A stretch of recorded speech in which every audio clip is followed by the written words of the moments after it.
I think every Jesuit in the Maryland province would tell you that there's something distinctive about the Maryland province. If people would continue to think of me as a gentleman, I'd be more than happy. I'm proud of the Maryland history the way that I'm proud of Jesuit history, and that will not disappear because the provinces are coming together. Each province has its distinctive, beautiful traditions. California was evangelized very late, not by Spanish, but by Italian Jesuits who took the Oregon Trail and then came down into California. And the revolutions in Europe in the 19th century, when many of the Jesuits had to flee, that was, in God's providence, a great benefit. But the Maryland tradition was not that way. The Maryland tradition were the people who settled here between 1634 and the suppression of the society in 1773. They embarked on the mission before they had permission to establish the mission. After we ceased being Jesuits, when the society was suppressed, we became secular clergy attached to the Vicar Apostolic in London. And this is 1773. And a couple years later, when the American Revolution breaks out, there's no communication with London. So how is London going to exercise any jurisdiction over us?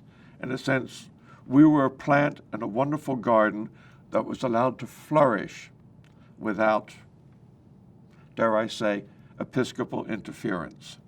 And Jesuits, I think their helmets are not on too tight.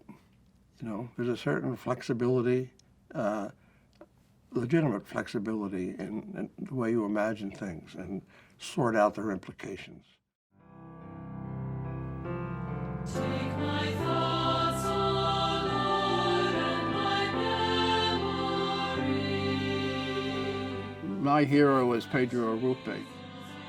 He led us into a new grounding of society in deep continuity with our past, but bringing us to take social structures very seriously and how God works through processes in history.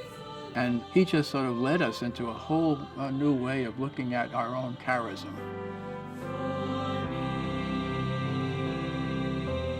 I was doing theology during Vatican II, so I knew the old world, so to speak, and had time to learn and move into the new world. And that was a great grace, a great grace. Anything we did had to be founded in justice, and that was a large commitment, was a worldwide commitment. It was a great time. We had lots of experiments going on, and then we had, just before my ordination, we had Martin Luther King assassinated, we had Robert Kennedy assassinated, Humanae Vitae and birth control decision made. It was a very, very interesting time, you know, to be ordained. The 32nd General Congregation in the early 60s instituted a faith and justice understanding of our mission. When our provincial came back, going through the mail that had piled up, he says, I can't believe this. We spent weeks, months over in Rome talking about these things. I thought we were talking about folks in Latin America and Africa and over in Asia. Yeah, it's right in our own province. So that was the beginning of something called Jesuit Appalachian Ministries. Arrupe was always a great inspiration. When we went to India, we stopped in Rome. Jerry McAndrews was studying in Rome. So he took us out to see the general.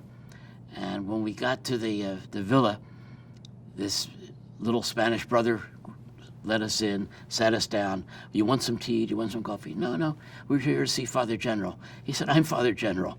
He just sat and talked with us so familiarly. And then I'd say 6 months later, he came to India to visit Jamshedpur, and I met him again there. If people could see what those Marylanders did after the war, these guys from St. Joe's Prep who went over to India and just rolled up their sleeves and did this incredible work. And then to go to the jungle and to see people, Joe Lacey and Larry Hunt, and designing a whole curriculum for lepers. There's a underlying mission thing in these eastern provinces. I think it's good for us. I think our guys bring a gift, but it's also good for the province to have people who are abroad. Take my thoughts, O Lord, and my memory. The Jesuits have a reputation as educators. It's what we do.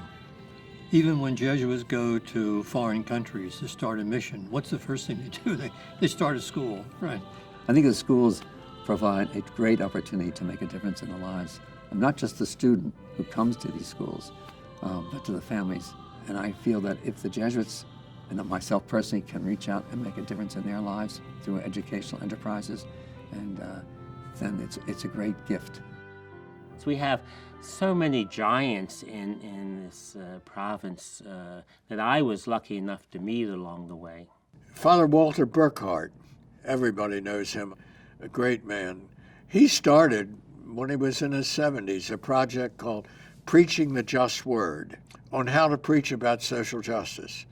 And I did that probably for 9 or 10 years. And then, of course, Horace, Horace McKenna.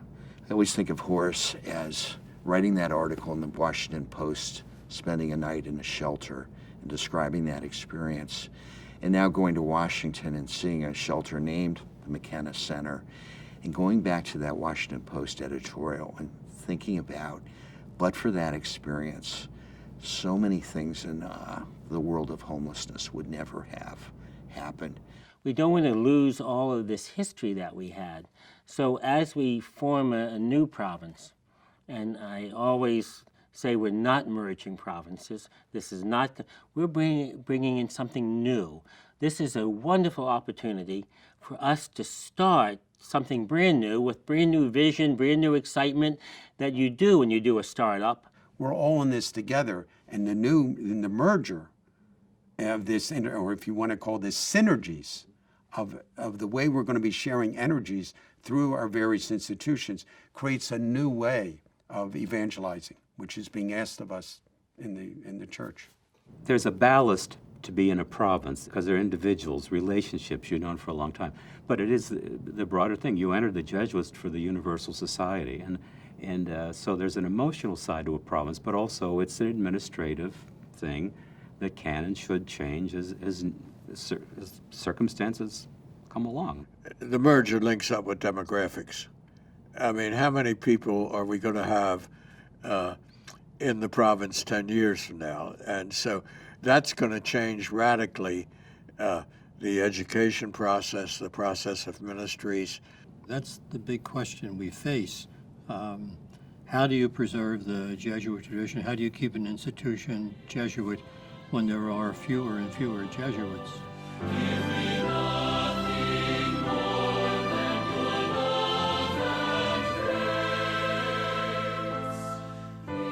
One of the pieces that's going to help that happen is this emphasis upon discernment that Pope Francis makes so clear.